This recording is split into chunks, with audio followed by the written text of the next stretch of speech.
For most countries, EU membership was a product of pessimism. A confident, optimistic country, a country like Norway or Switzerland, feels no need to trade in its present liberties. Certainly in our case, we joined at a moment of great despair. The early and mid-1970s were perhaps our lowest time as a modern country. Those of you who can remember will recall what it was like with the three-day week, with the prices and incomes policies. We were the sick man of Europe. We had double-digit inflation, constant strikes, trade union problems. And we looked across the Channel. And it seemed to us that Western Europe had discovered something that we were missing.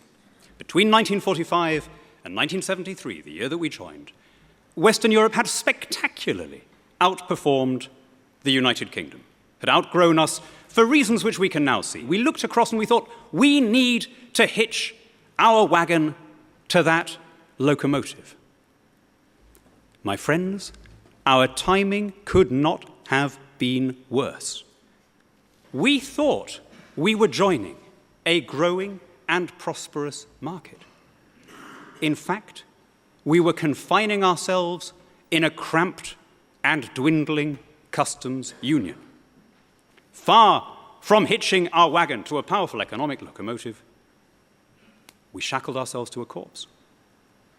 And we did so at the moment that the developing markets, not least those of the Commonwealth from which we had crazily stood aside, were beginning to take off.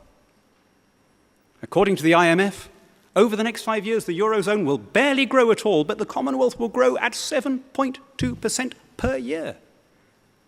That is the central fact of our existence. And here's the extraordinary thing. We are paying for the privilege, and paying very substantial sums. How can we sustain, morally or economically, a situation where not only we, but all 27 member countries are making difficult spending cuts at home, and every penny we save is being sent to Brussels? For what benefit? I'm sure we'll hear about peace in Europe. So what else have we got out of it?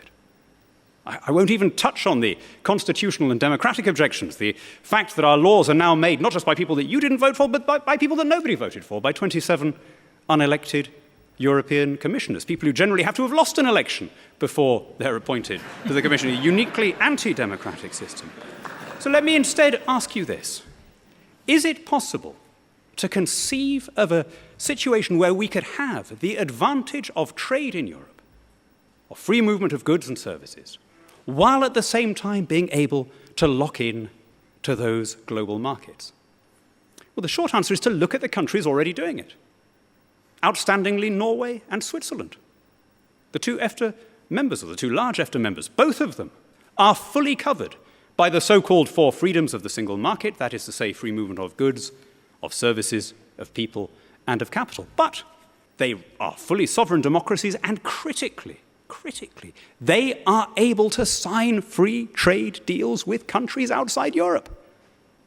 We can't do that. I don't know if you've all seen the current Bond movie, Skyfall. It's a rather touching moment where Judi Dench, playing M, quotes Tennyson's Ulysses, and she applies the words to our present condition as a country. Though we are not now that strength which in old days moved earth and heaven, that which we are, we are. We are the 7th largest economy in the world. We are the 4th military power on the planet. We're one of 5 permanent seat holders on the UN Security Council, one of the group of 8 industrialized nations. We are, implausible as it sounds, the 8th largest manufacturing economy in the world. Our language is the most widely spoken by the human species. We have unparalleled links with the United States, the Commonwealth, the rest of the English-speaking world. How much bigger do we have to be before we are able to thrive, running our own affairs in our own interests? Though much is taken, much abides. And though we are not now that strength which in old days moved earth and heaven, that which we are, we are.